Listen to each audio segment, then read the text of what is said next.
Welcome to the FANily! Hello, my darlings. You have McGann, and I have what is supposed to be a limited edition Disney doll of a 17-inch Esmeralda from the Hunchback of Notre Dame, which, oh my lord, is having a 25th anniversary this year. I can't mentally cope. I was in the theater watching this new. I cannot deal with this. And that means next year it's Hercules. Okay, let's just rip into this pretty girl.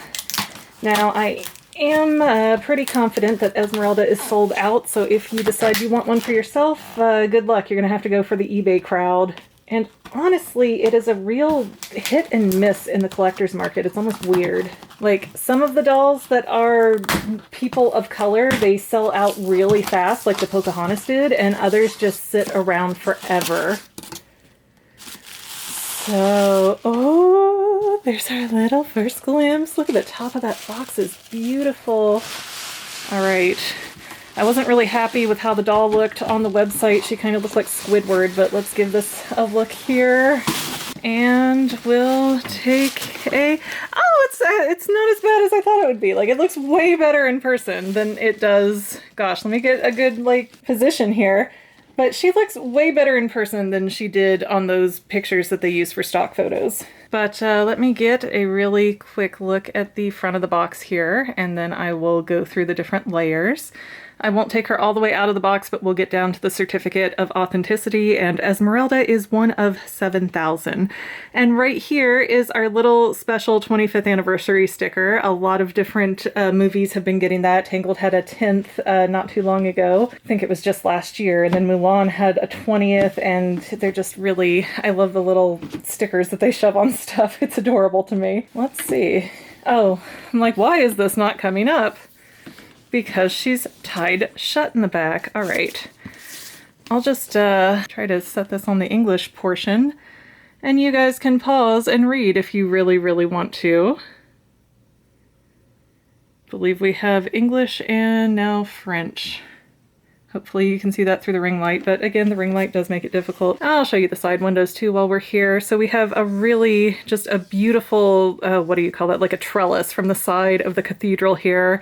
And then we go into this lovely pattern that's more Esmeralda-esque.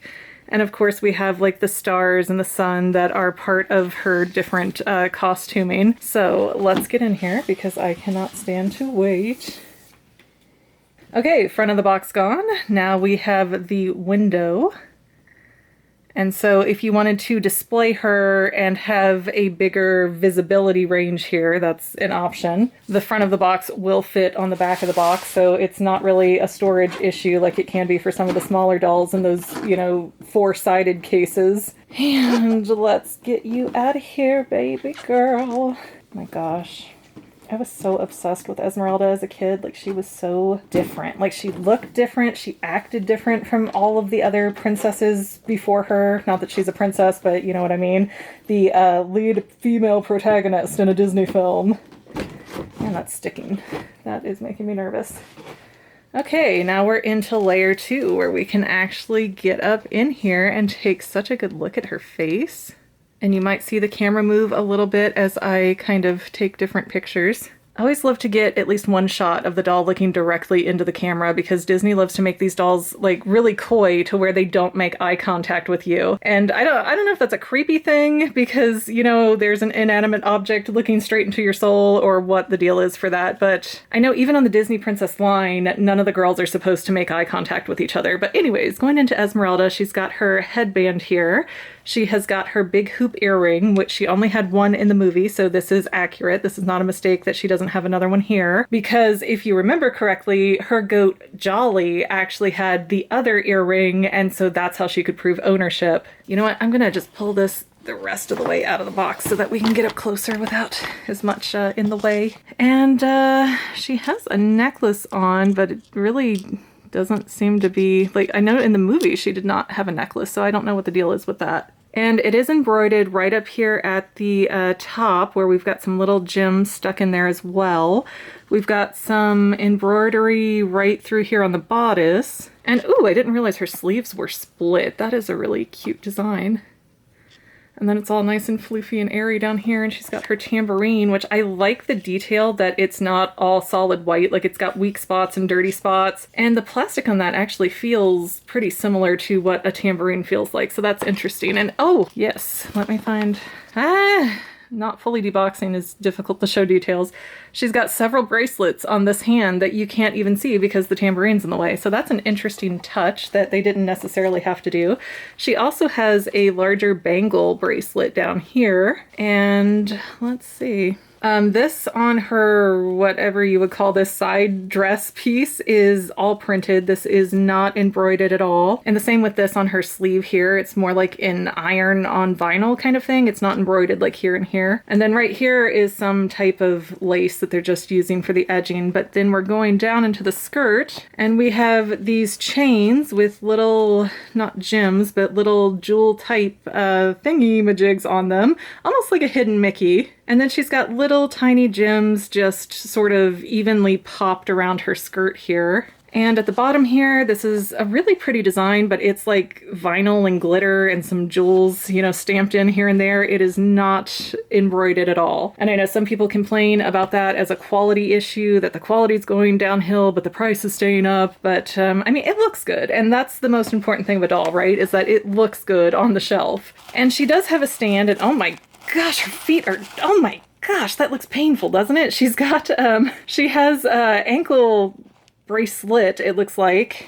Oh my gosh, why are her feet all like deformed like that? There, that's a little bit better at least. Jeez, poor thing. And I do really like the background of this doll. We do have the cathedral you can see on the, what would this be? Her right side, and part of the old city of Paris on the left. You can see little touches of the Festival of Fools down there.